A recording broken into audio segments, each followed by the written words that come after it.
deep dive into time and space reality last times too. So please do go catch up on that if you didn't get a chance, or if you want a refresher as well too. So thank you all for joining us and being here today. So happy to see all of you. A few quick announcements, if I may.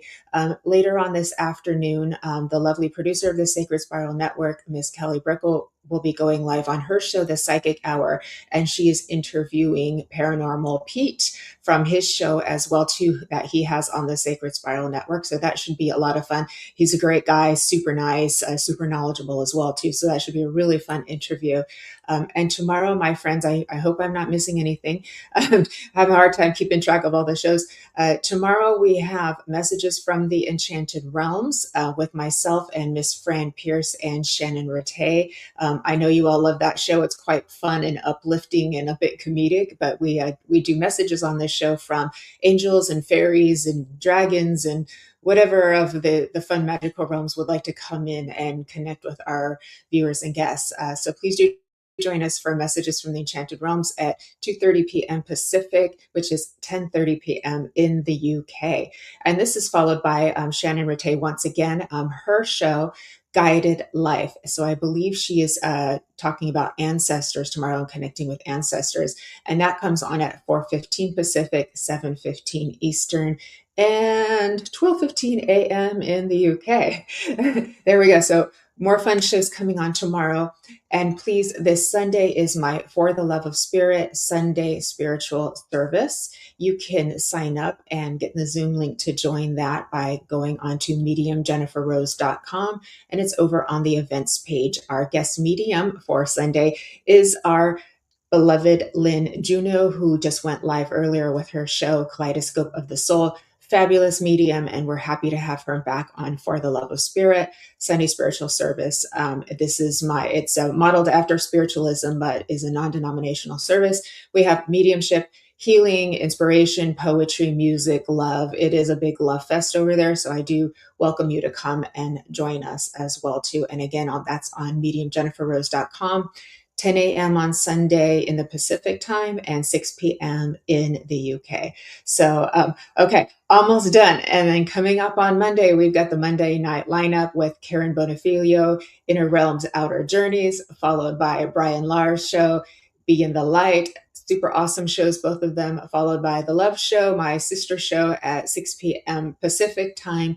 And I am interviewing, once again, Kelly Brickle, the producer of the Sacred Spiral Network. We're talking about numerology as it connects with love. So what the numbers can tell us about our relationships and love. So that's going to be a lot of fun and very informative as well too.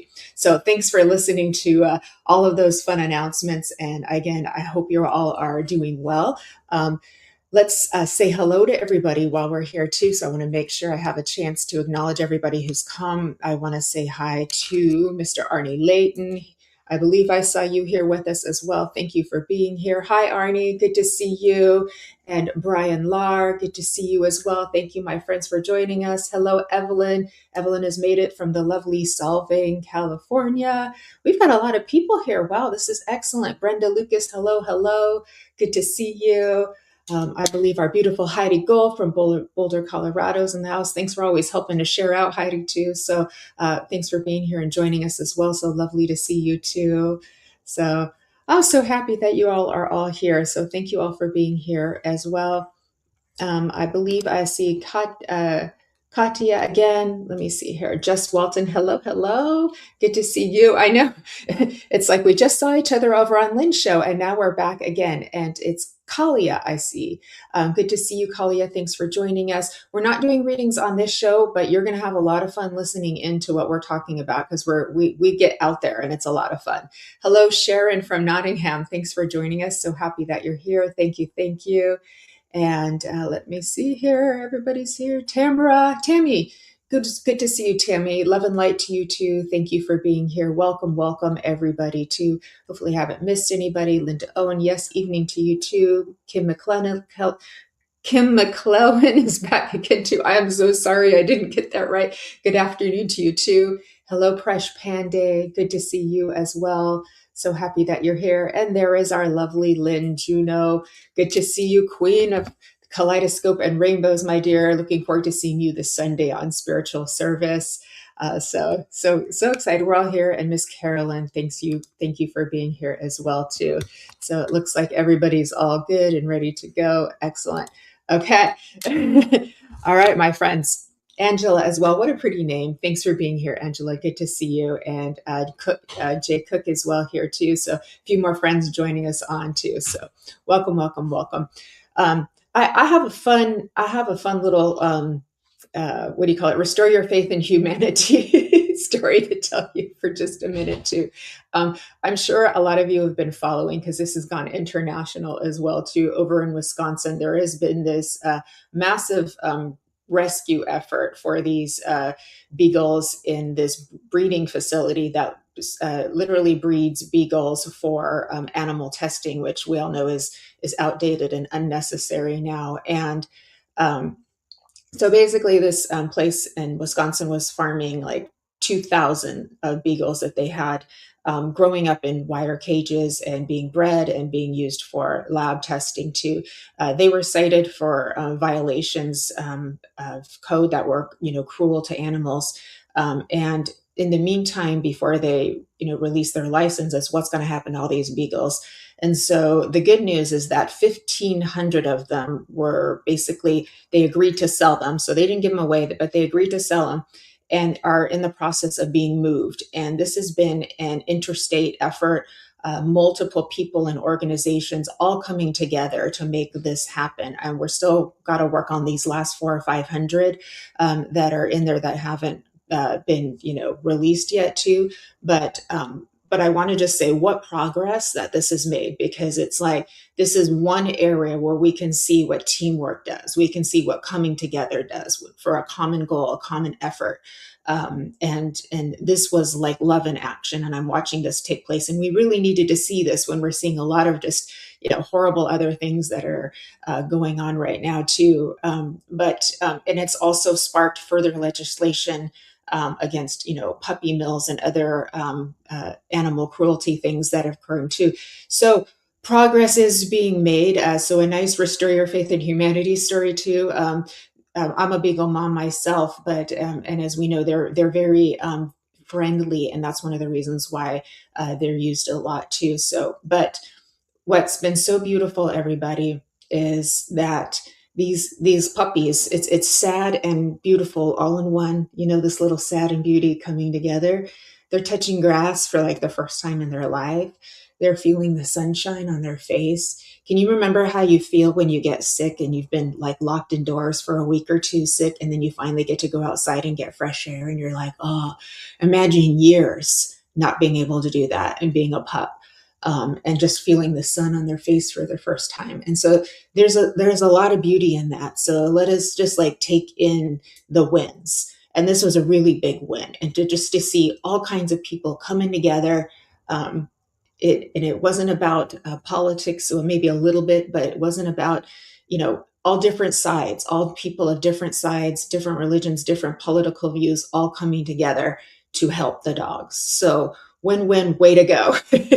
So with that, I also want to thank everybody else who's come on joining us. Thank you for letting me share my fun little story.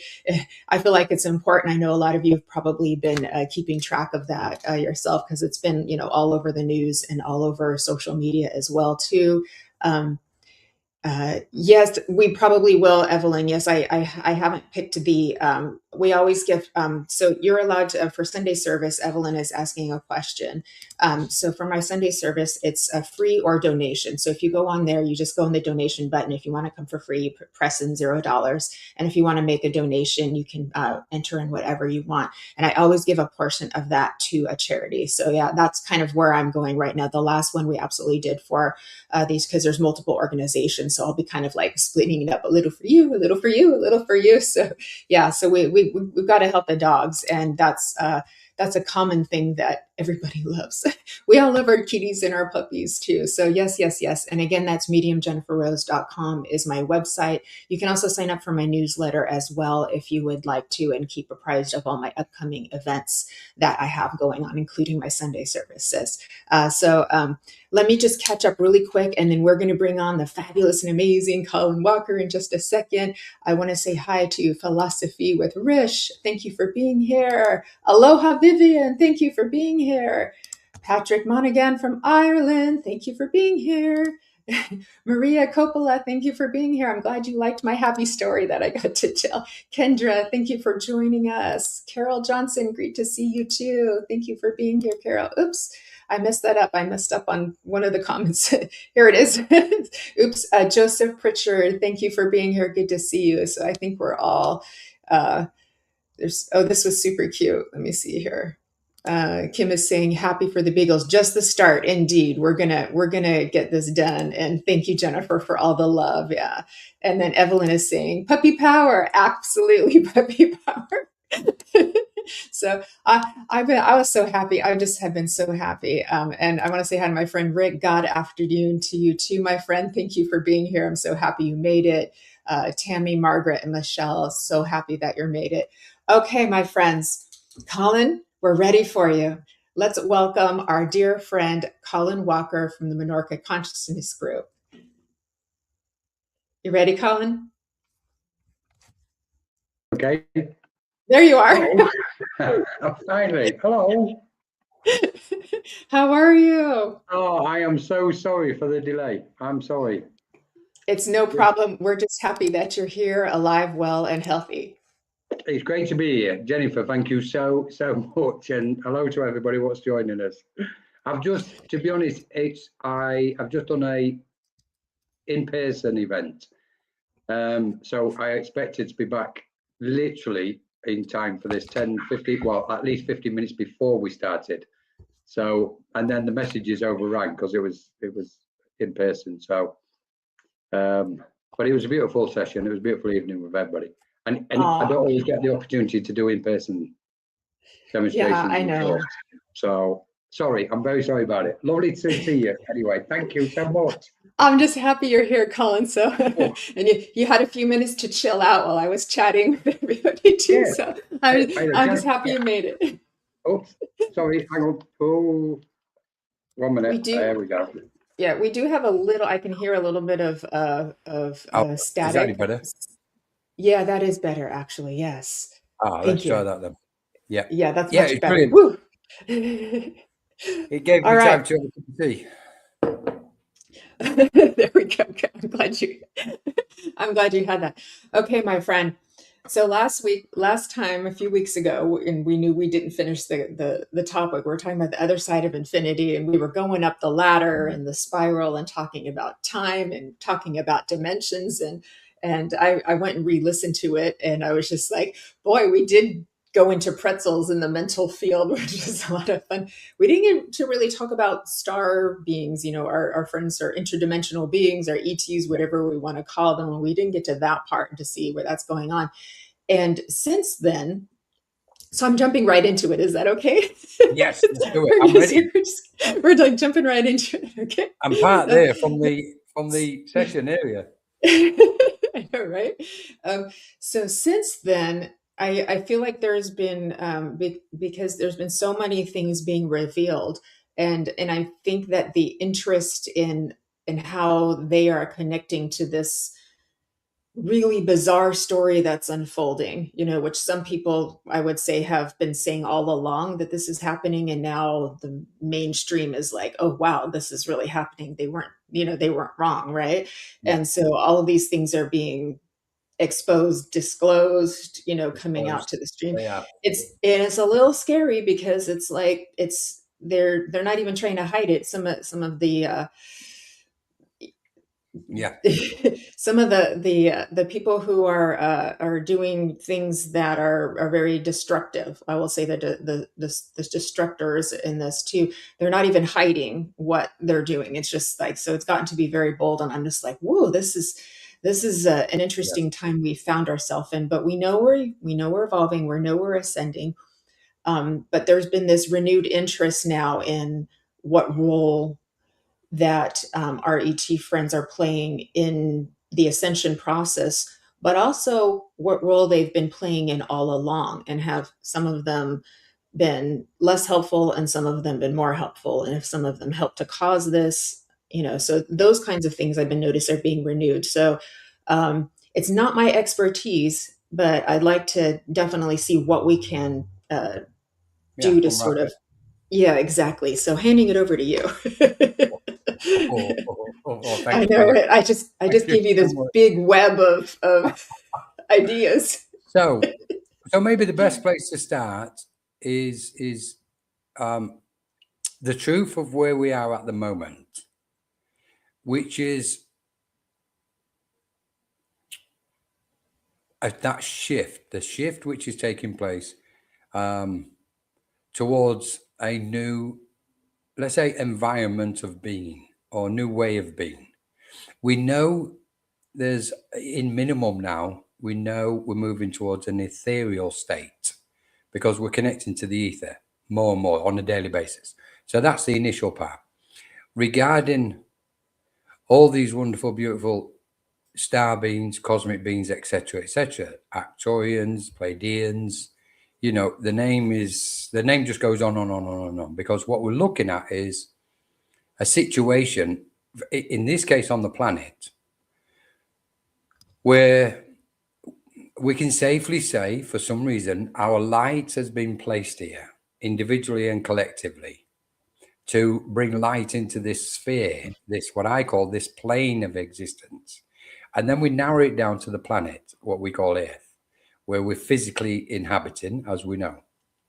And what we've got is a system in place which very clearly knows that we are evolving now. This is the time of the cosmos, and this is my understanding is this is cosmic order now dictating the terms. So this is nature in its essence, but let's say it's cosmic order, and it's saying, for in whatever way, shape, or form it is, now is the time for the masses, every soul on the planet, to expand their consciousness and ascend their consciousness. Now, we know when we expand or ascend, what we're talking about is the psyche, the mind, our awareness is expanding in all directions. So it's multi-directional. And as the consciousness expands in a multi-directional manner, it therefore embraces and comes across and senses multi-dimensional energies. So this is kind of like nature unfolding to such a point where it says, well, once you start expanding, you are going to encounter the vibrations, wavelength frequencies, vibrations, and energies of multidimensional states of being, i.e., other worlds, other realms, other planes of existence. The system, what's in place, is trying to prevent it. It has always tried to prevent it, because there's been a system in place for thousands of years which has tried to contain the human psyche and keep it closed. Obviously, because then we can say, by keeping humanity's mind and awareness closed and condensed, they main control. And in a way, it's not so much about they main control, but it's more to do with, once the light shines, they have to either come into the light or they have to leave. And that's the situation at the minute. And what they are doing is exactly what you said, Jennifer. They're not hiding it any longer. It's always been hidden, but this saying, which everybody now is, fully aware of, all must come into the light. No rock will be left unturned. The light's going to shine everywhere. It's like light is like water. It will seep in and get in every nook and cranny. So that which has been hidden is now being shined upon. There's a light shining on it, and people are now starting to realize not so much the truth, but realize what's been going on. So there's this double parallel mindset where people have to adapt to the awakening process, and at the same time, the mind, their psyche, has got to adapt to the truth which has been taking place since time memorial, really, as far as the system is concerned. Now, and I won't go on the negative side with it, but we know what's happening, especially this rapid acceleration of awakening. That's created a rapid acceleration of negative actions on the planet. So how do we manage this? Well, at the end of the day, what we say is, okay, we need to manage our energies, look after our life, protect our mind, and at the same time expand.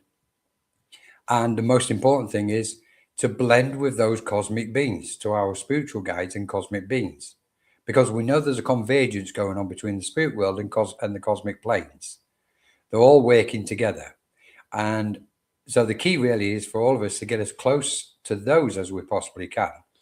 Clear our old energies, because nobody's getting into the fourth and fifth dimension carrying any negative aspect. It can't go there. It's too heavy. It's too dense. There's a density to it. So all these cosmic beings now have just thrown a card. They've thrown a spanner in the works and gone, you either declare and disclose this truth, or we will basically appear and materialize where it will not be disputed. So it's almost like a soft approach, because for a lot of people, we know that the system is that ingrained within their, and the conditioning is that ingrained. It will be too much of a shock for people to get their head around it in one go. So it's got to be this gentle unfoldment, which we've always known about. We know that it's like spiritual, when we have the awakening or we expand our psyche, whatever we want to call it, it's got to be gradual. Only a few minds can withstand a full impact of a shock. And that's very rare on the planet. So everybody else has got to be, kind of gently in their own way, and then gradually unfold, and then, oh, okay, so we've got other beings helping us, etc. And then that's it. We know everything is infinity is very present in the moment. So these is, like you say, this is very interesting moment in the evolution of this world and all of us. Boy, when The Secret came out back in, I don't know, the 80s or 90s, we thought, what an exciting time to be on the planet. Well, look at us now, my goodness. Too. Yeah. And yes, Arnie was saying ascension equals awareness. Higher we ascend, the more we are aware of all around us. Nothing stops this time. Just discern what you hear on the news and go within. Yeah, very 100%. good. Thank you. Thank you, Arnie. Colin, can you explain the system, just in case there's anyone here who doesn't fully understand what that means? Because there's a lot of polarity right now, especially men and women, and feminine, masculine polarities playing out too, and a lot of this happening too.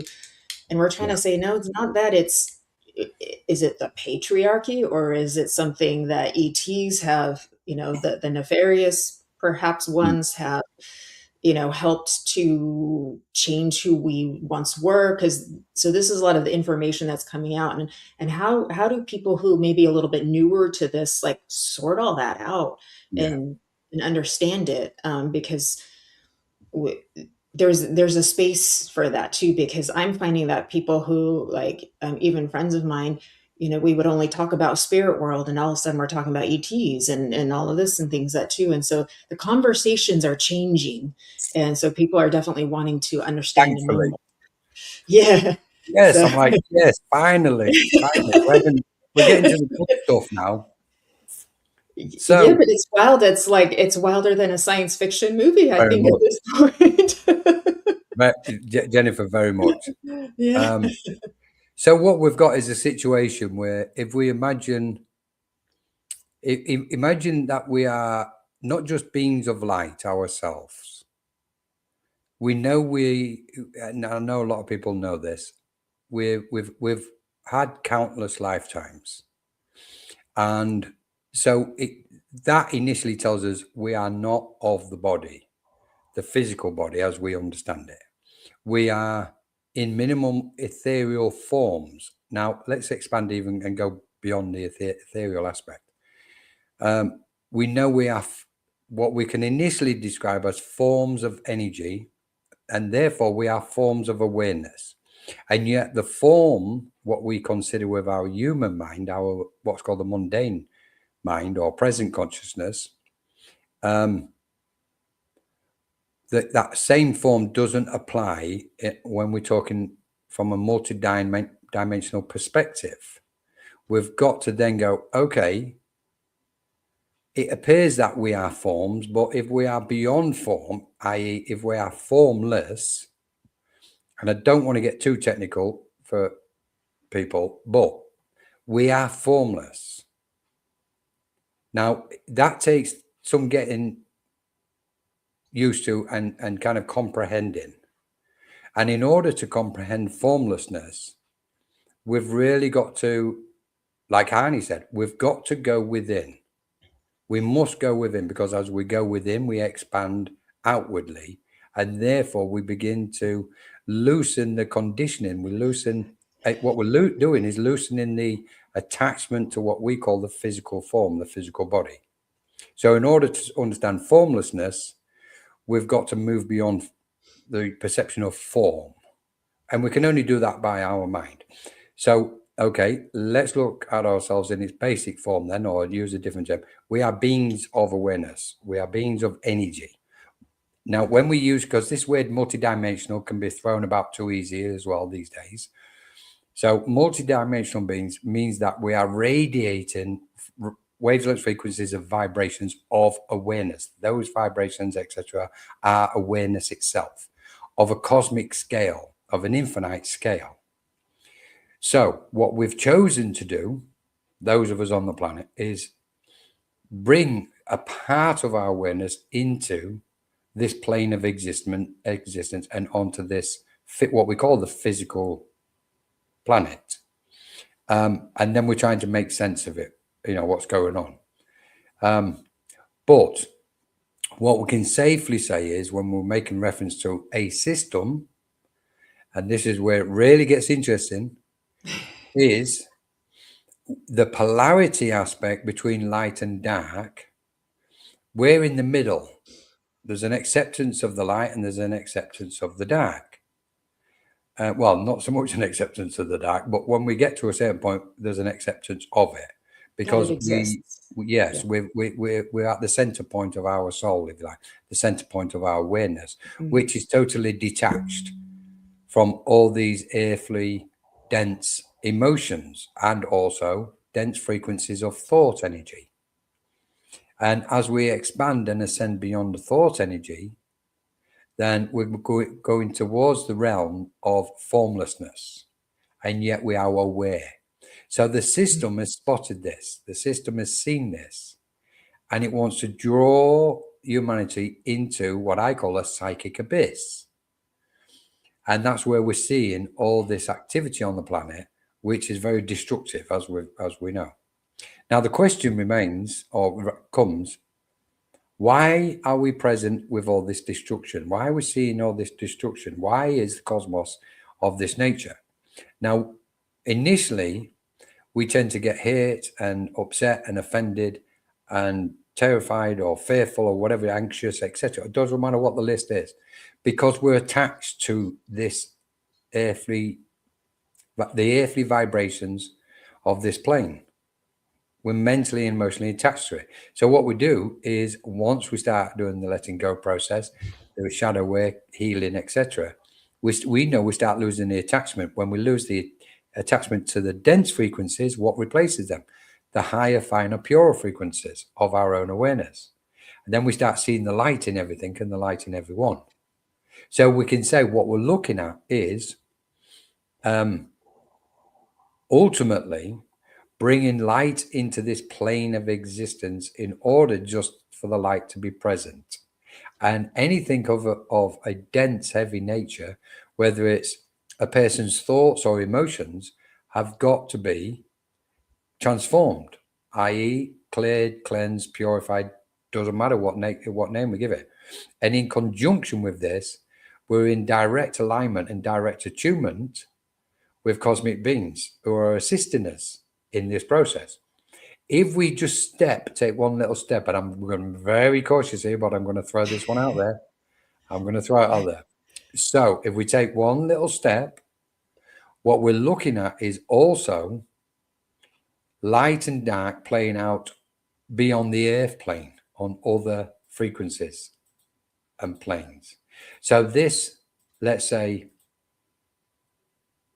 this event is not just exclusive to the earth. It's off planet as well.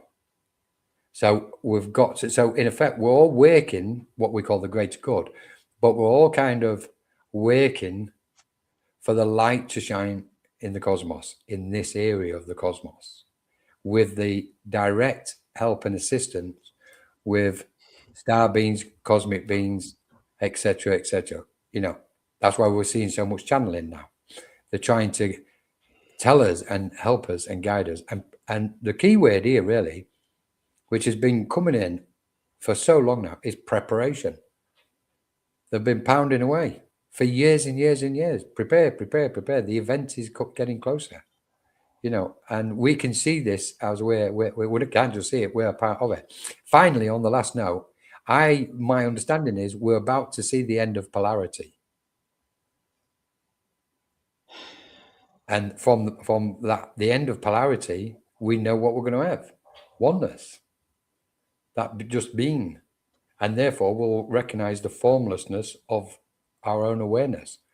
And the most magical waves and energies and frequencies and abilities are going to be, you know, flowing through us like at an astounding pace and in an astounding, mesmerizing, magical manner for all of us, for every soul.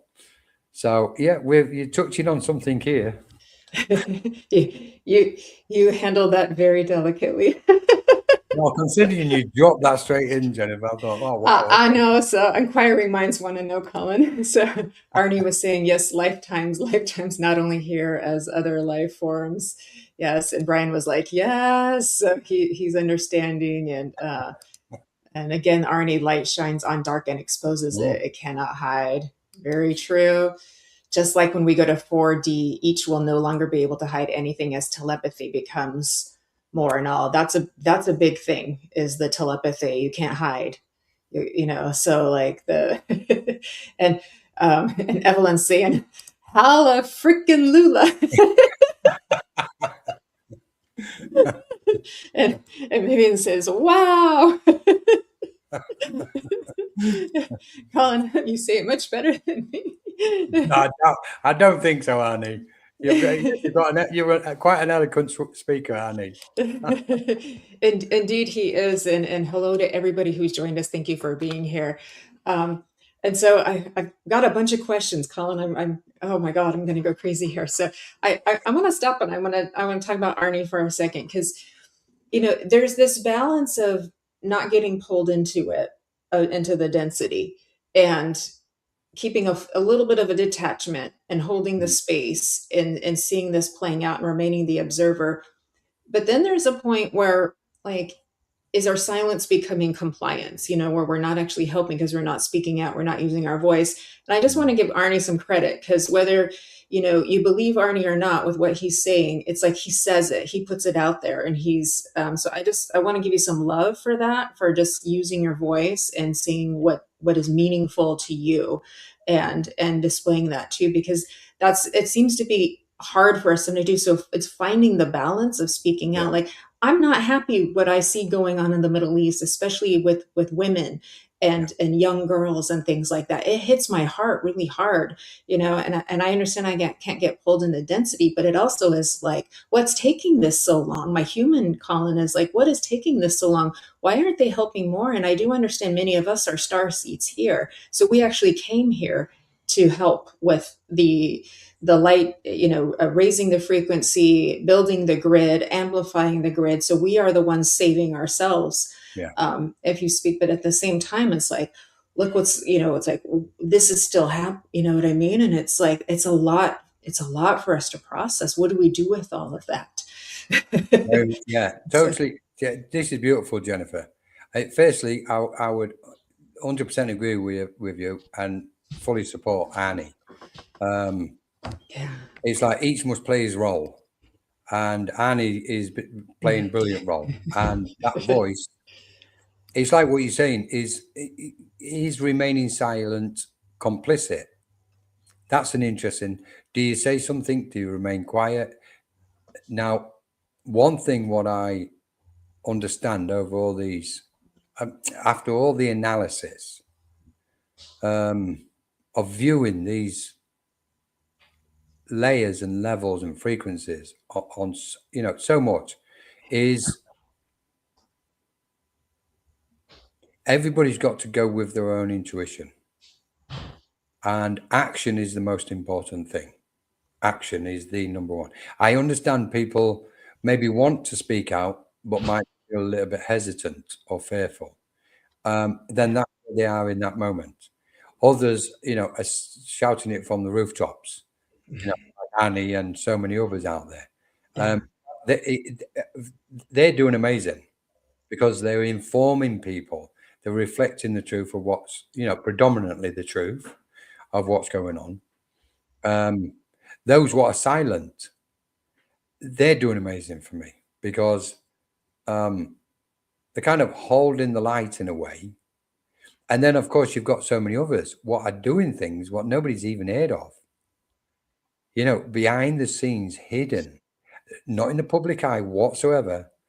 And some of those are in the battlefront. They're on the front line, and nobody, these are the unsung heroes. In fact, to refer to them as the unsung heroes is an insult to them. So what we've got is a multitude of aspects playing out. I believe my understanding is each one is playing a role. Every single soul is playing a role. The other aspect here is when we look at what do we do about it for all of us. What's very interesting is if we look at religions, according to all religions, apart from Buddhism, but according especially the two main religions, they've all been waiting for somebody to come and save everybody. Humanity's been waiting because when we look at the way that's worked out for over 2,000 years, minimum 2,000 years, both religions have said somebody is coming, and when that soul comes, everything's going to change.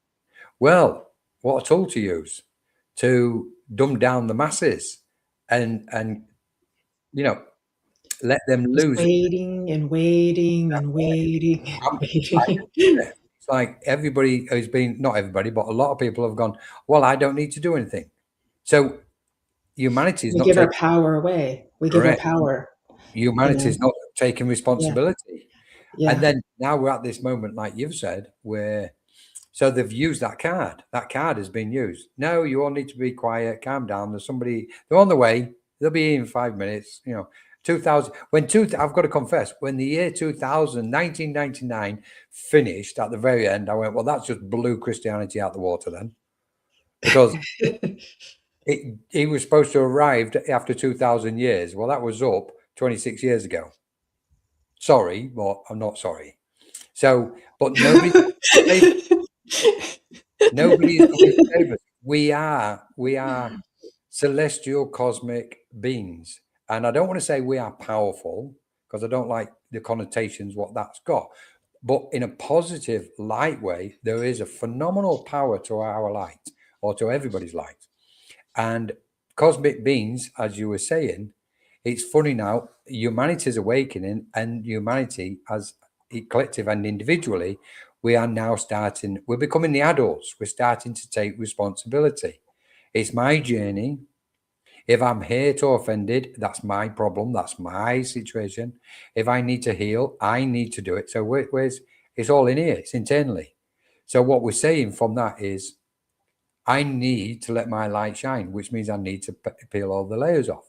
And our friends in the other realms are helping us and helping that reflect that to us. So collectively, as we awaken and we reach a critical mass, a point of critical mass, in harmony with cosmic beings, that change is going to happen. It's clear it's going to happen because we're approaching something that nobody wants to even imagine. if we don't do this, because that isn't unimaginable. The human species will be off the planet if we don't do what we've come here to do.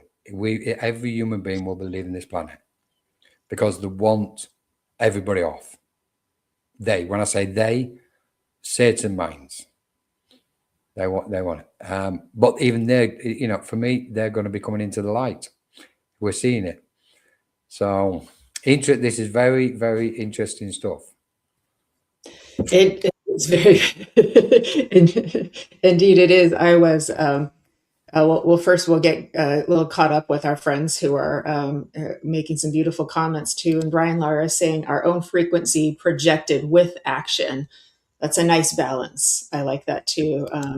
And Rick is quoting Nigel, another beautiful, fascinating mind too, with the "let it go, I am ready," because those layers, letting the layers go, give up our ghosts. Yeah. Too. So that's very helpful as well. I'll get Elizabeth too, and Arnie's saying exactly, and he's saying they use us to manifest the reality they want by leading us down a wrong path through news, media, and governments. We do have to be discerning, but we can't necessarily live under a rock either. Yeah. Too. So like it's just like finding such balance, and all of this is just as they've been hiding it since beginning, no more. I'm surprised when I try to share, I'm seen as I'm from another planet. Well, that's given, but people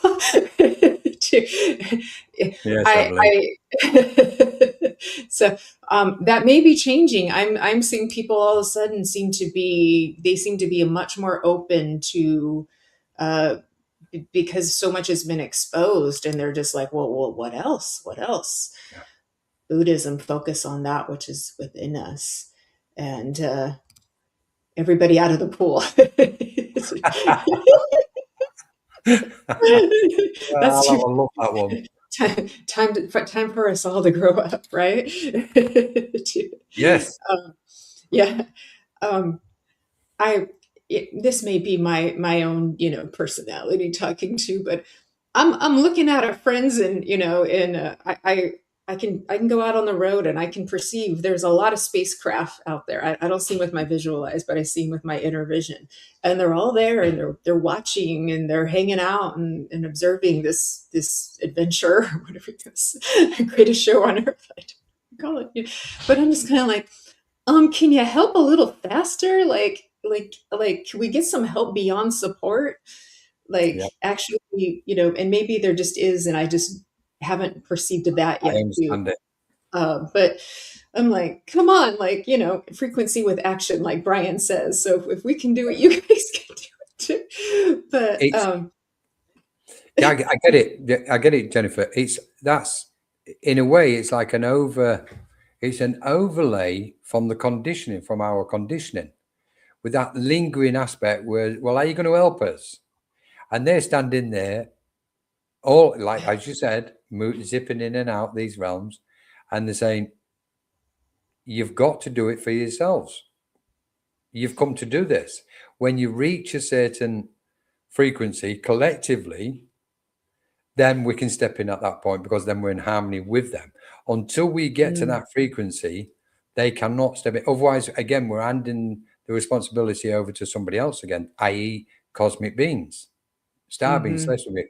And now what's very interesting, if we start merging these two aspects, when we were making a reference to star beings and cosmic beings, and then we're looking at our own awareness in its most purest form, with that multitude of knowledge from all our previous incarnations here present within and around us, we know we're actually in harmony with them.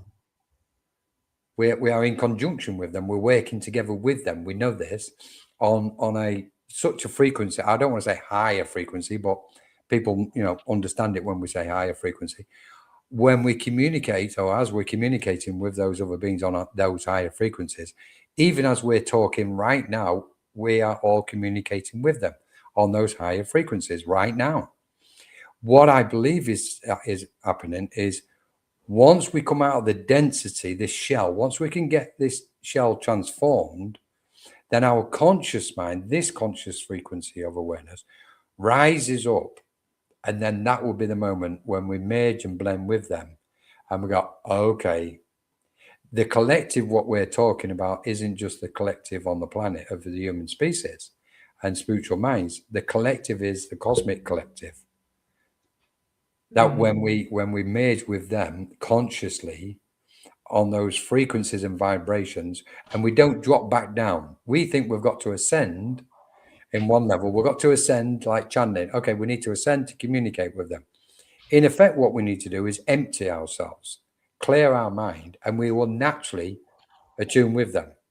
And then they'll go, okay, this is the game. This is what's happening. And when we start moving from that kind of frequency with them, because I understand, you know, this event is inciting all sorts of thoughts and feelings inside people. Masses, you know, all that multitude of anger, frustration, anger at what's happening, frustration that a mind may feel like it can't do anything, etc., etc. Trepidation, fear is in there. So there's all this kind of these many different aspects, all relating to our present consciousness. So once we clear our present consciousness and abide in the light, it's a different ballgame, because then we know when to make a move, when to say something, when to keep quiet, you know. And this is all aspects of action. This the only time we're going to achieve this outcome, what we're all dreaming and thinking and hoping and wishing for, is when we actually go into action. We've literally, it's like, oh, it's not happening to me. It's like what we're seeing on the other side of the planet. So you've got people in the West, and you've got situations in Africa, the Middle East, Ukraine, etc., and other people around the world. They're not just mentally, emotionally detached. They're going, oh, it's over there. I'm not affected by it. Only when I get personally affected will I make a move. And I think that's maybe the biggest issue. We've got to say, this, I actually am affected. This energy is involving my auric field. It's involving my mind and my consciousness. I am part of the collective, and therefore I am affected by this, and I need to take action. But people are distracted. They've got the 9-to-5 jobs. They're busy with the mortgages, looking after their children, feeding them, etc. You know, the old cycle, climbing the ladder of corporate materialistic success. You know, a lifetime of climbing the ladder, and by the time you get to the ladder, what they want, you know, they're 70 years old and drop dead the following morning, and that's it. Bye bye. It's like, okay, well, that was very meaningful, wasn't it? You know. So yeah, I see what you're saying. There's some talk about watching, you know, grabbing our popcorn and enjoying the show too, and then Arnie's talking about the prime directive. Truth is given as fiction in movies and shows so you do not believe it too, because oh yeah, I see. So that because we've seen it in movies, we think it must not be true in reality. So that's a little tricky there with that one too. But I'm like, I don't want him to save us, Colin. I just want him to help more. Screw the prime directive. Look what's happening. Like, sorry, I'm a rebel, folks. You're just gonna have to put up with me. I am a light being. I am a starseed myself, and I'm just like, okay, sisters and brothers out there in the galactic universe, we could use a little bit more help. So you can laugh at me if you want, but you know. We're playing. The thing is, it's like we are playing yourself, everybody in this space right now, all of us. I mean, let's have a look at it on another frequency then. Okay, so let's say on the cameras at the minute is Colin, physically Colin and Jennifer, and behind the scenes, beautiful souls helping us, and then everybody in the chat, everybody watching, all of us collectively. We are actually doing it. Our presence is doing it. Our presence is the action, what's bringing the change about. But we have a tendency to go, I want to see it happen right now. Come on. It's like, you know, well, and we're doing it in the most beautiful magical role. Sorry, go on, Jennifer. it's just like I want to parallel with this dog rescue, and it went beyond political persuasion and beyond religious texts, and it was like multiple states, government, people all over made this happen, and that's why it's been successful so far too. So it's like Yeah. we really do need a all hands on deck Yes. approach to this as well too. And I'm just not sure if the destructive minds care. I think they're more than happy with our prime directive, and it just could give them more license to misbehave. So forgive me if I'm misunderstanding or being overly rebellious in this one too. But it's Keep just going. it's because my heart, I Yeah. I would like to, and it is changing. It's changing all around me, and it's very exciting. And the awe and the wonder of the awakening, the mass awakening. So I'm not discounting the beauty of the awakening that's happened, but it's an existential crisis for many to see it's this bad. And Colin, people are saying, "Where is God in all this?" Yeah. Some people are running towards religion because it's so hard. So it's like, what do we do with that? Well, what we're looking at is when we've got to look at the psyche, haven't we? We've got to look at the consciousness itself, and let's say the rings or layers of consciousness.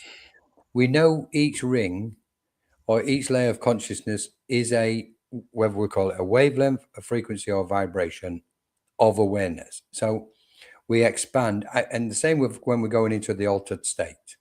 We're moving through various frequencies of our own awareness.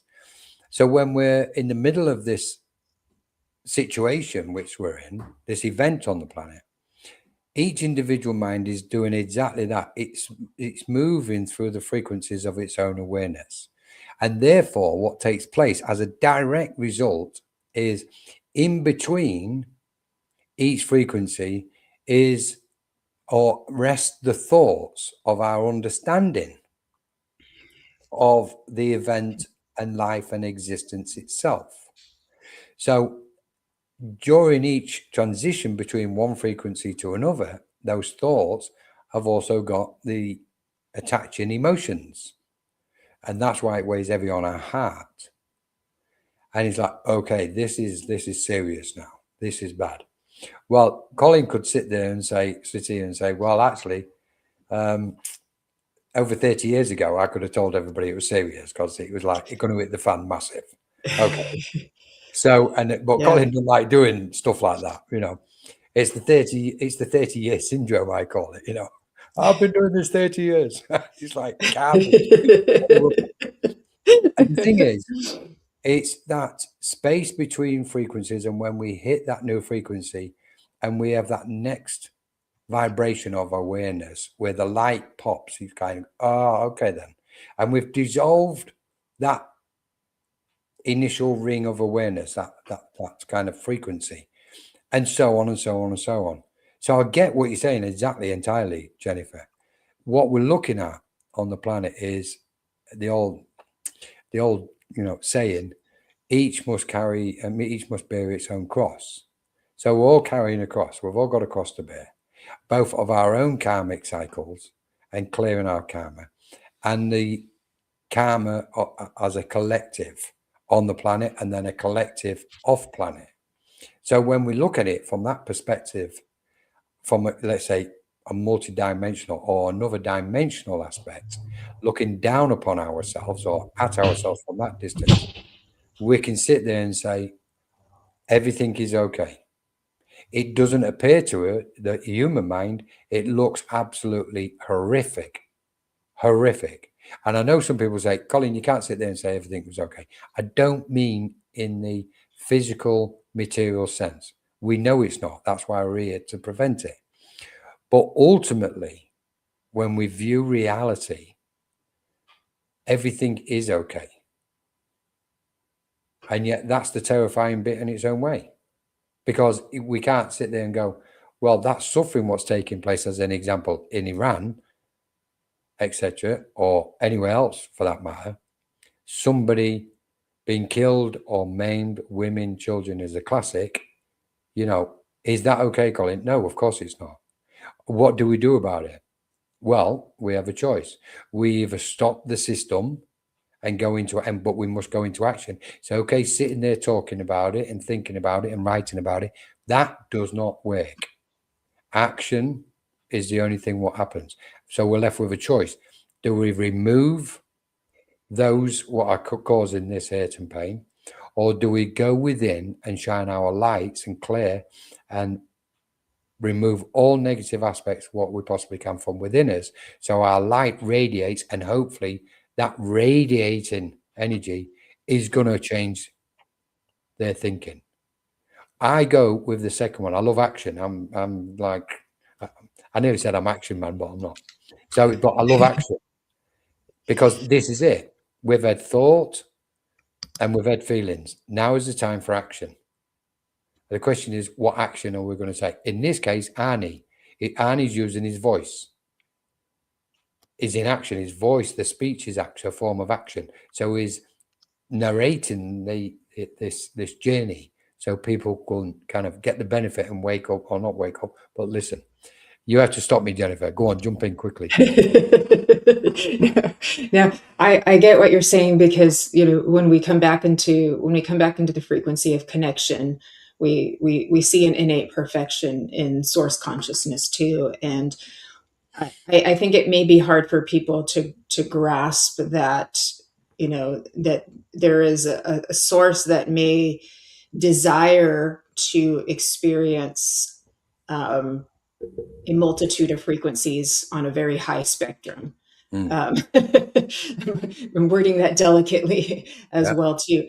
It doesn't change the holiness of the spirit, shall I say too. That doesn't get lost in that understanding. But it's on one hand I see progress, and on another hand it's like, oh, in Afghanistan women aren't allowed to speak in public anymore, and they're not even to be allowed to speak loud enough to be heard from somebody walking by, for example, too. So it's like you see the destruction and the repair coming at the same time. So the dance is happening in front of our eyes, and it is definitely a grab your popcorn and watch this play out kind of scene too. So we're coming into something also very philosophical, which is suffering. And do we continue to accept that suffering is necessary for growth, or has something gone wrong with the way the system decided to change humanity in a way that maybe it wasn't designed for? So it's like, it has gone wrong, it hasn't gone wrong. So that's a lot for minds to be able to comprehend, let alone just what's been exposed as well too. So it's like, and I know we're not gonna solve the problem of human suffering in 1 hour here. Unfortunately. But I think many of us would agree we would like to see at least an improvement. Yes. Something very tangible, where we can start really working together on this too. And so there were some questions about AI, so I'll shift as that of what their role. So there's definitely concerns about that as well, because that's a whole nother thing, is what power might it have then to turn into the movie with the Matrix, where the machines take over and become conscious. Like, that's the thing too. So choose from the issue has always been about fear doing this, exactly what they have wanted. Speak your truth, be authentic. Totally agree, Annie. Yeah. It's like when people are asking where God is, which they've been asking for years, 2,000 years, and even more so, many people are asking that now. Where is God in all this? Well, look in a mirror. That's a good answer. Simple as that. That is the biblical. There's a biblical term making reference to it. It's inside us. It's like, when we wake up in the morning, whose eyes open? When we get out of bed, who gets us out of bed? Who gets us dressed? Who feeds us? Who's putting the coffee on? Who's putting the kettle on? Who's cutting the grass? Who's getting in the car and driving the car? Who is it? Is there somebody else? Who's the one having this thought? Who's having this thought? Was that my thought? That's Or right. who's the me, who's the my, who's Yeah. the I am. Yeah. We are an ascended walking consciousness, you know, and the sooner humanity recognizes this, the better. So, Yeah. but it is, you know, the suffering aspect. It's an amazing question in that respect when we're trying to understand it, because we're at the point where is what is happening on the planet meant to be? Is it a point or where we just say it just is? And if it just is, what can we do about it? How can we assist to prevent the suffering? I don't believe we will stop coming to this realm until all suffering has stopped upon it. I don't believe it. And I think we will voluntarily keep coming back as souls of light and go, that suffering has got to stop. I like what Lizzie was saying earlier. Yeah, that's And perfect. then come back to the AI one. Yeah, I agree with you, because as if God is me looking in the mirror, then I can say, let's make this better. We can do better. We can Yeah. do a heck of a lot better. For me, I feel the action of removing our own layers and staying in the energy of the light is the right frequency for me in this moment personally. But I feel people must choose their own way forward that honors themselves. We are all on our own journey. Very well put. Thank you, Elizabeth. 100%. 100%. This is Lizzie. She often comes on Cosmic Lounge for talk. So Nice to meet you, Lizzie. she does channeling and mediumship and all sorts. She's a beautiful mind. Thank you so much, Lizzie. Yeah, great to see you, Lizzie. Thank you for Beautiful way of contributing. putting it as well. Yeah. And then going back to AI, Terminator, they put it out there that AI would take over the world in the Terminator movie. Great music, by the way, in that movie. Why would they do that? They want you to think it and manifest it. AI in my reality will be for the greater good. Ah, I love that. AI in our reality will be for the greater good. Good job, Barney. It's an interesting moment, isn't it? Because when we look at it, again, it's down to perception. If we perceive AI in its current physical form and the way it's presented to us, then the system wants to remove the human species.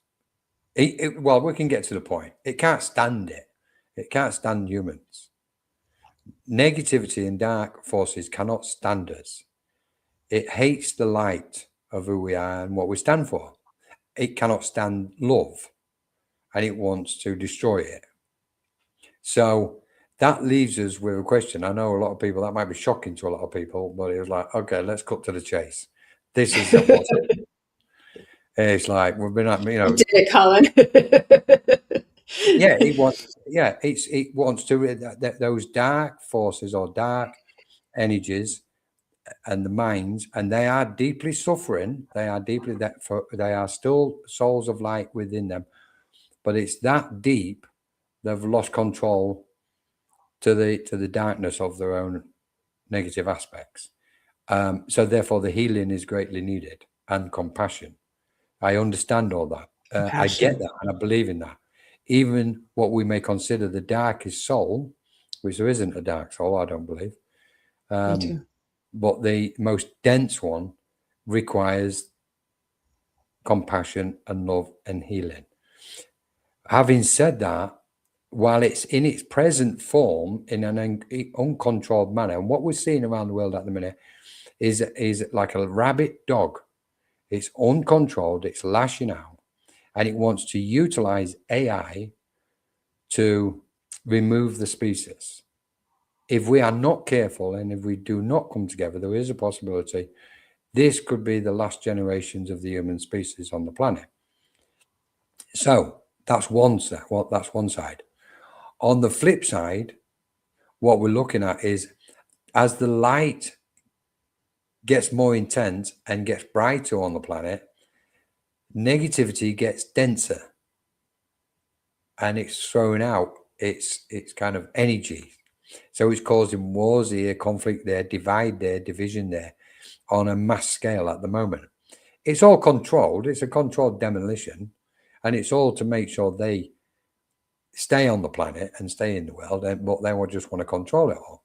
So then that leaves us as spiritual minds, if we call ourselves spiritual minds, cosmic beings, but also in harmony, as always, with our spiritual guides and those beings of light, saying to us, whatever you do, manifest the light as much as you possibly can. And at the core, keep that love emanating as beautifully as we possibly can. Let those emotions, those pure frequencies, because we're talking frequencies, which I'd like to come to in a minute. We're talking pure frequencies of love permeating the space of the planet. And that's what, if anything is going to, is somebody coming to rescue us, those pure frequencies of love and thought are going to be the ones what get us safely through this transition. Because we are reaching a certain point. We know we are. Anyway. It's a good message. It's that's what I got to was hold the light and stay focused on the love. Clip that AI. AI will make clips of this later. So we're using it for good. Sorry, Evelyn. I was just looking at what Evelyn was saying. Oh yeah. Let's see here what she's got here. She's saying, "Are you saying that AI is negative?" She missed that part. Too, not necessarily, but people may want to use that in a negative way, I think is what Colin was saying. Like AI is like the car. It's like AI is like a car, which, and funny enough, it's mechanical, but it's the driver who must be responsible. And if you've got an irresponsible driver at the wheel of a car, then a lot of damage can be done. And what we're seeing is the initial damage getting done by it. So until we've got a competent driver at the wheel, it's going to be precarious for everybody. Thank you, Evelyn. That was a good point, though. That was a very good point. Yeah. I still do believe, no matter how, perhaps Source is on this grand experiment to see how bad it could get and how much, love and beauty can survive. We'll see. But I still believe I have not lost the from the depth of my being that you can't destroy beauty, you can't destroy love, and you can't destroy hope. It's always going to be there. As much as they try to break the spirit, they can't. It's just impossible. I don't know why we keep trying, but hey, persistence there. Well, Pandora's box, isn't it? Yeah. The last remaining thing was hope. It can't be destroyed. There we go. That's funny. That keeps coming up, Pandora's box.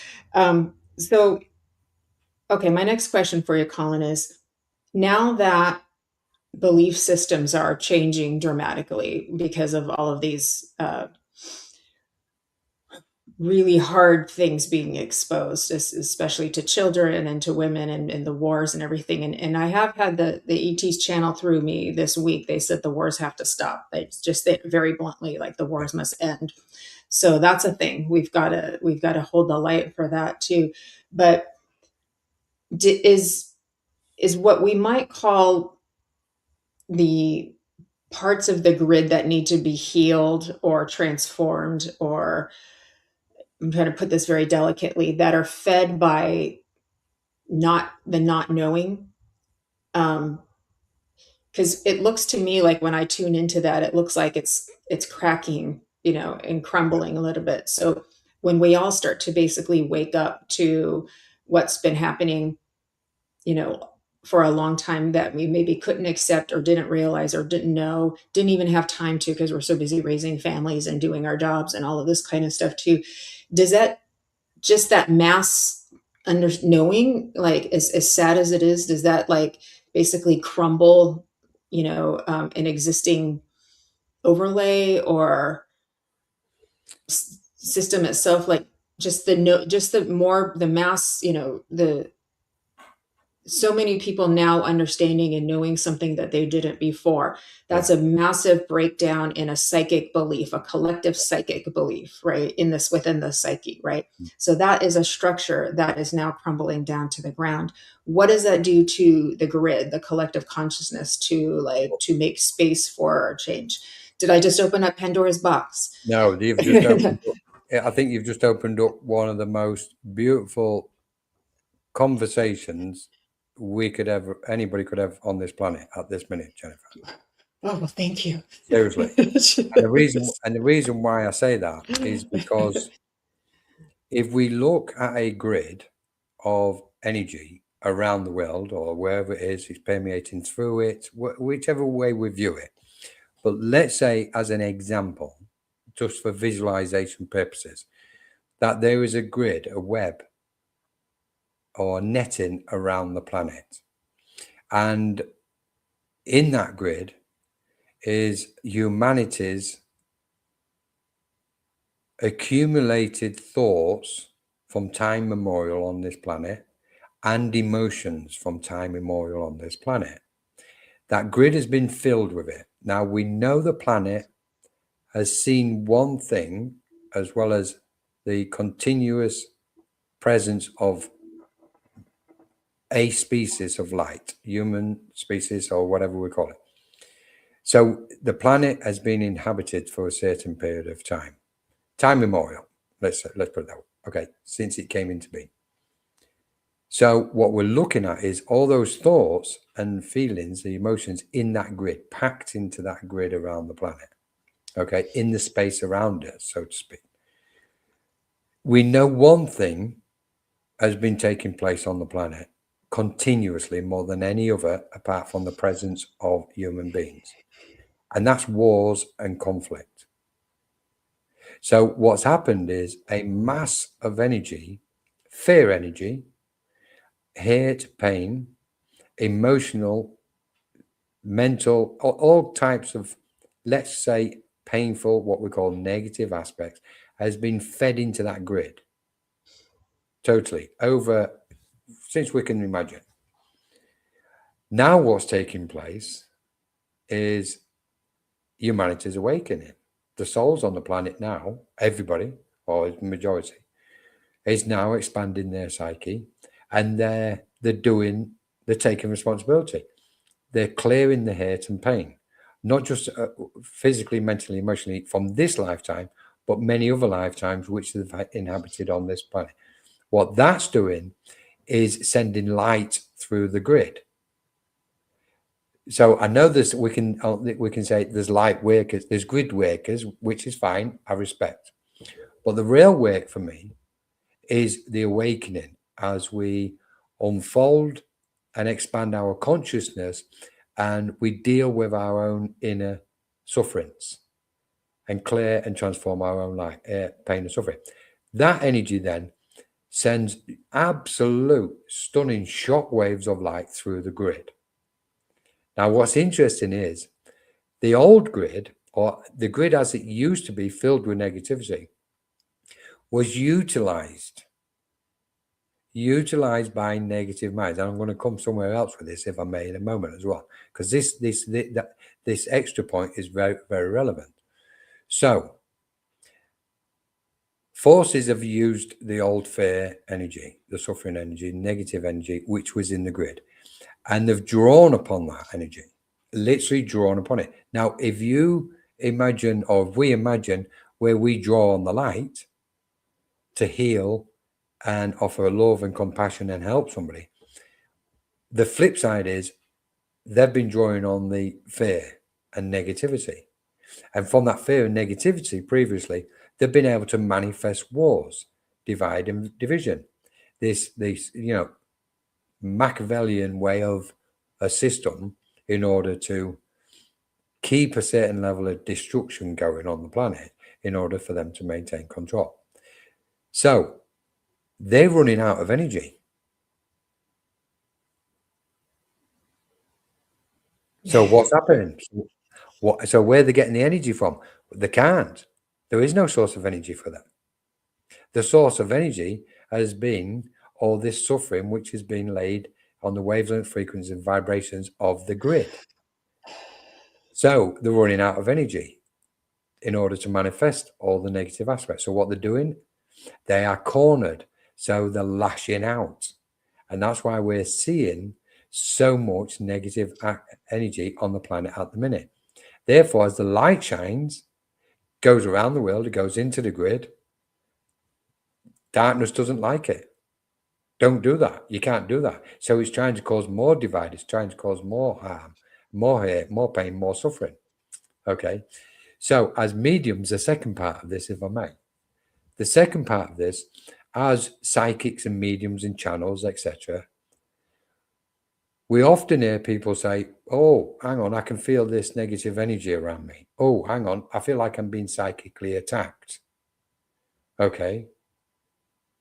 Draw it in. Draw the energy in.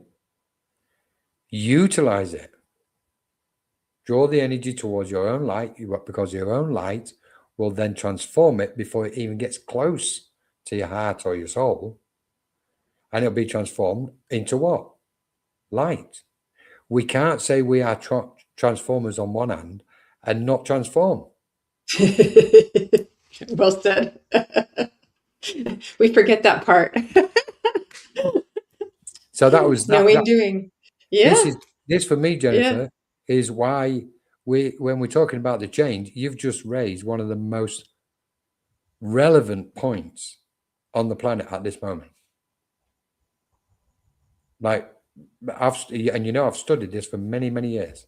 And then the other aspect which I wanted to kind of throw in is when we're talking about wavelengths, frequencies, and vibrations, and when we're talking about energy, and we're talking about how to bring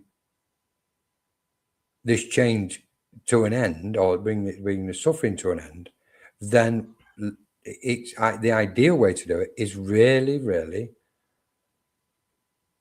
embody those aspects, embody wavelengths, embody the thought. Everything we're thinking is a frequency. Everything we're feeling is a frequency, and be consciously aware of it. The essence here is to be consciously aware. The person we're looking at is a wave of energies. What are they saying to us? What frequency, what words are they using, and what frequency are they resonate when they speak to us? What feeling do we have? What's the frequency we have about that person? And really start reading and sensing energies and not just talk about it. What we're doing at that point then is going into action again. Everything comes back to action. So it sounds like hold the light, keep doing the work, shedding the layers, letting go, and do your transform yourself and transform the energies as they show up in your arena. There is no matrix. There is no matrix. It's a myth. We are it. We are the grid. The grid is awareness. It's cosmic awareness, and it's multidimensional. There's a multitude of grids. A multitude. Probably we have what's called the etheric web, which is a grid where our thoughts and emotions flow through us. That's our own etheric web. Mm-hmm. And we know those thoughts and emotions are made up of different frequencies. We know that because we know we think differently one minute to the next. So we're changing frequencies at all time. That's within our etheric grid. That's in our web. And if we don't sort it out, that goes out into the etheric web of the planet. So this whole saying of be careful what you think, thought is a living thing. Be careful what you think. Whew. We should really be careful what we think. And say, well, and do. That's, and that's where we get into the paradox, because if we try to disassociate from the thought and just say, oh no, don't think that, then it tends to still find a way out sideways. So you have to be able to face the thought and transform the thought and figure out where it's coming from too. Yeah. So like that's an art in itself.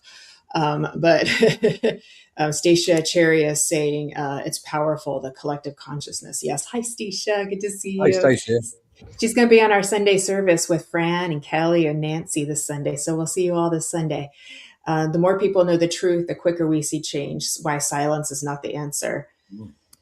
Yeah, makes sense. Vivian, lovely question. How can we prepare or strengthen our skills to successfully survive the ascension process? Good question. Beautiful question. Go for it, Jennifer. I saw that pause, obviously. You know, I would say keep facilitating your own self-love process. Keep working through that. Keep honoring yourself, and your inner self, your little self, and your big self. And one is not more important than the other. Is we all have to, and at the end of the day, we have to keep understanding that we all matter, right? We all belong, and we can't lose our connection to humanity and the need to belong and togetherness and working together as well too. And what Colin said is like, even the darkest forces need compassion. This is what Jesus would say, you know, not going religious, just going from spiritual context, right? So, and that's very, very hard to do. You can still say it's wrong and give compassion for the dark, because that's how else do we transform it? Not through more darkness, right? Not through more hate energy as well too. Take care of your space, and love each other and look out for each other. It's Totally. I know it's kind of simple, but and don't stop believing in love. Don't stop believing in hope, and do always remember there is beauty to be found. Yeah. And it's inside of you, Vivian. Yeah. You know, Absolutely. you're going to look for it. It's inside of you. And Hawaii. Hawaii. Absolutely beautiful, Jennifer. The violet flame is a great tool, as Arnie was saying. The violet flame, beautiful, pulling in the purple light, you know, to help, just as a tool of transformation that you can transform with your own intention as well too. Maybe we should do a class on transforming energy, or a show. Well, I like this one. Oh, gotcha. Jennifer. Wow. So I just want to. Yeah, go on. Sorry, Jennifer, go on. Oh, I know we're almost at time. So Jennifer McCormick had a question about grids and stargates being the same. But if you want to go back to Vivian's question, you can shift backwards. You're very good. You're very good at maintaining all of the points and packaging them. I have to give you credit, Colin. That's not easy to do.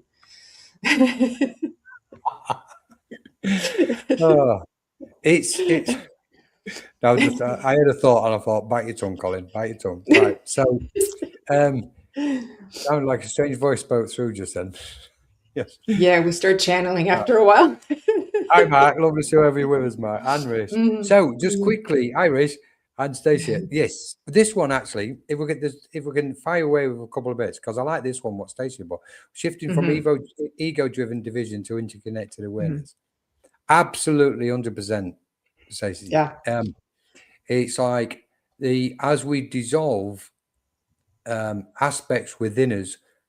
No, let's put it what it is. As we transform the lower frequencies from our own awareness, it's transforming the ego. It's dissolving the ego in a simultaneous manner.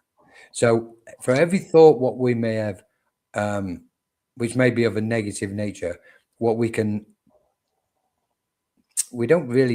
let go of it, and we don't actually dissolve it. We transform it, because as forms of energy, there's a lot of chemical reactions on a cosmic level taking place, way beyond physical particles, atoms, etc. It's way beyond that. So there's a reaction takes place with thought energy or emotional energy. So every negative aspect within us also, in a basic form, destroys that aspect of the ego, what was in there as well. So, because the ego is in so many aspects, but generally speaking, the ego is a low dense frequency. It's a base energy. So because it can't exist in the higher frequencies because it's too light. So that was a really good point, that one, Stacey. Yeah.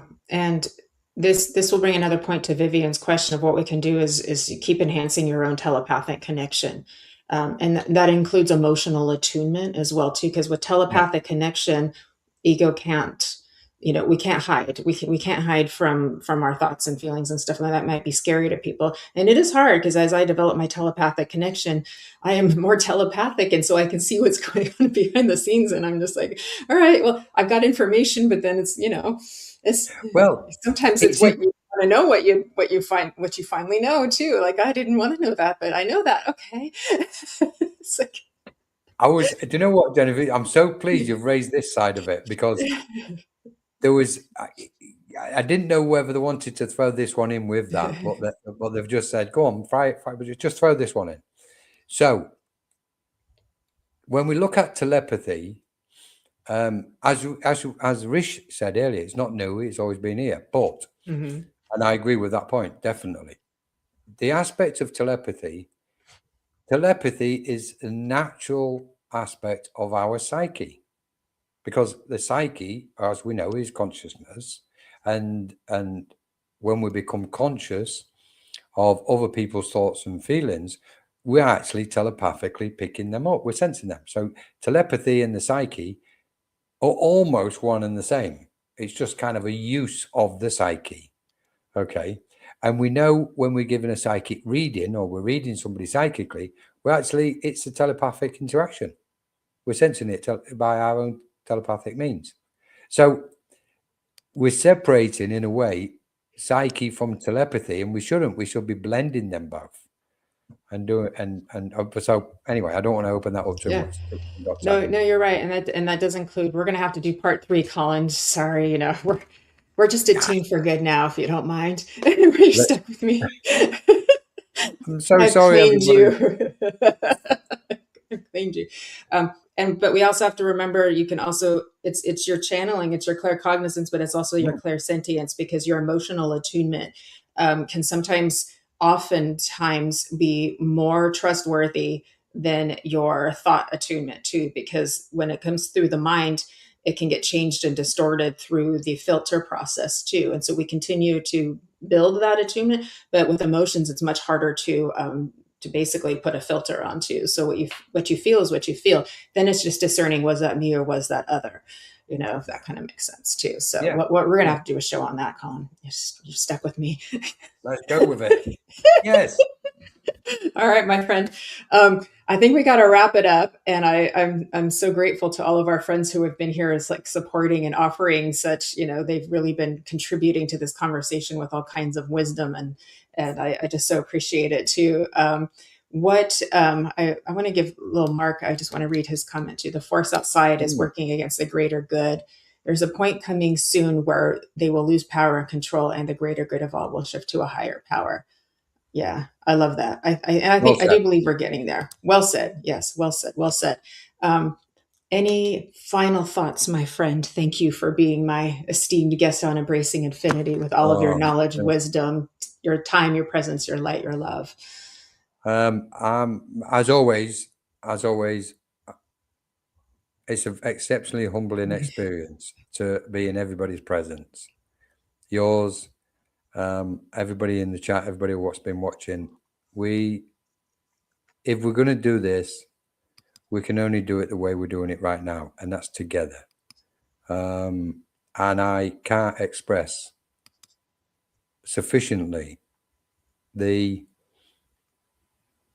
importance of everybody in the chat being present here, as well as, and it's a wonderful experience with you, Jennifer. As always, it's a wonderful experience. Collectively, including Kelly, Laura, etc.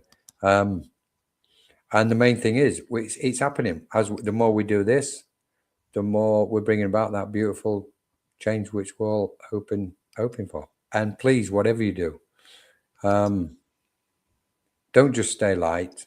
That's loosely spoken words. Literally be it at all times, whenever you possibly can, and keep your vibrations as high as you can. Yeah. Thank you so much. It's been amazing. It has been amazing. Yeah. Even if we're presented with hard stuff, we can still hold the light. Still hold the light.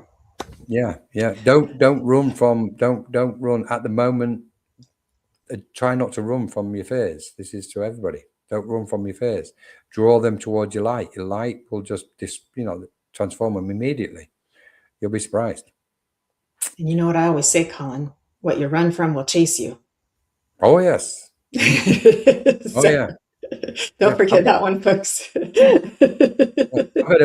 I've had some kind of cosmic monkey chasing me through different dimensions for lifetimes. I still can't get him off my shoulder. Little cosmic humor to end our show. And on that note, I want to thank you all for joining me and Colin, and thank you, Lori, for taking care of us. Thank you to all of our beautiful friends and guests on Embracing Infinity this fine Friday. Please remember to join Kelly Brickle in just a little while with her show. And we've got Messages from the Enchanted Realms and Guided Life tomorrow, and a bunch of shows next week as well, too. So love you so much, and hope to see you all on Sunday service as well this coming Sunday with our guest medium, Lynn Juno. And with that, have a beautiful Friday afternoon and evening, a beautiful weekend. Much love to everybody. And thank you so, so, so much for being here today with all of your loving energy and support. You too, Colin. Thank you. Big hugs. And you. Thank you so much.